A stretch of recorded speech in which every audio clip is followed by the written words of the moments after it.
So as we were getting started trying to help people do public notice, we found that a lot of the state press associations had created centralized resources for state governments and for their communities, where they'd rounded up all their members and gotten them to upload every notice that gets distributed to a statewide database. And so we made that our free product, which, because the cost of developing databases and websites has come down so substantially in recent years, the ability to provide that as an initial way to get folks exposed to Column and to build a working relationship with the policy advocates in the space has been a really good thing for us. And we've now rolled that out across about 15 different states in partnership with about 12 different state press associations, starting with Kansas, where the Kansas Press Association took a chance on us at a time when we were just getting started and really leaned in and said that they wanted to get all their members using this technology. And so that's been, for us, I think, a really great way to bridge the gap between the solution that we're providing for these media businesses and their communities, while also trying to help play a role in the public policy conversation.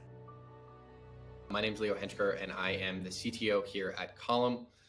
And I'm excited to really tell you all about how we are using the most cutting edge work in both natural language processing and computer vision to make the experience of uploading to statewide sites and engaging with statewide sites better than it ever has been before. So on this first note related to kind of user experience of the statewide sites, there's really two big updates that we've made. The first is we have released a significant update to our auto tagging algorithm for notices flowing through Column.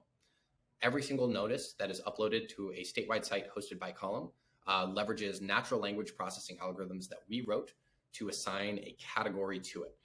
This materializes in this kind of search bar that you see on the left-hand side here that lets you segment notices by type. And importantly, this lets folks differentiate between things like vehicle auctions, estate sales, foreclosures, and what have you. And this all happens automatically with no need for any work on part of publishers or the press association. We have algorithms that do this behind the scenes. And this enhanced feature after this recent release is now 99% accurate for all sorts of different types of notices like change of names, abandoned vehicles, and more.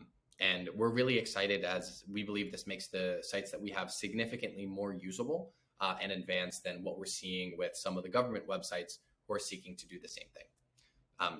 And the second change that we've made along this same vein is to actually extract more information from all the notices that are uploaded to Column. In particular, we've now been rolling out a mapping feature to any association that is interested that shows where geographically the public notices we are processing are related to. We do this by automatically extracting locations for public notices that have an inherent addressable attribute, like notice to creditors or foreclosures, and then piping them into this map view that you see here.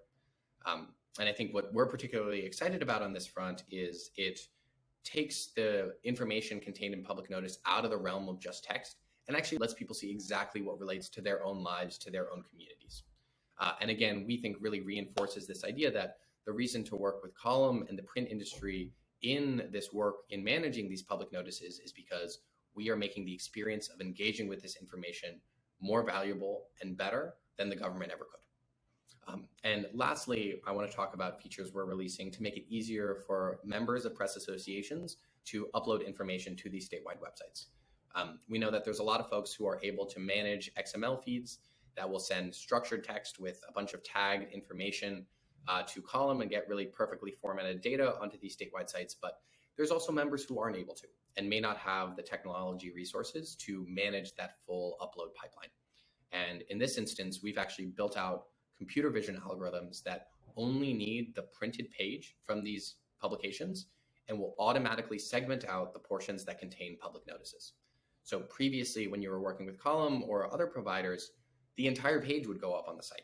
So if you sent an entire printed page, that entire printed page goes on your press association site unless you have someone manually draw a box around it. But now with this update that we've done here, this happens automatically at incredibly high accuracy. So rather than having a confusing search experience where sometimes a search term might match against a classified ad section, and sometimes it might match against the public notices, now this clipping algorithm that we've built out ensures that if you're searching in Column, you're only going to be searching against public notices. And importantly, if you have members who don't have the resources to upload anything but that full page, their notices will still get on the Column hosted website.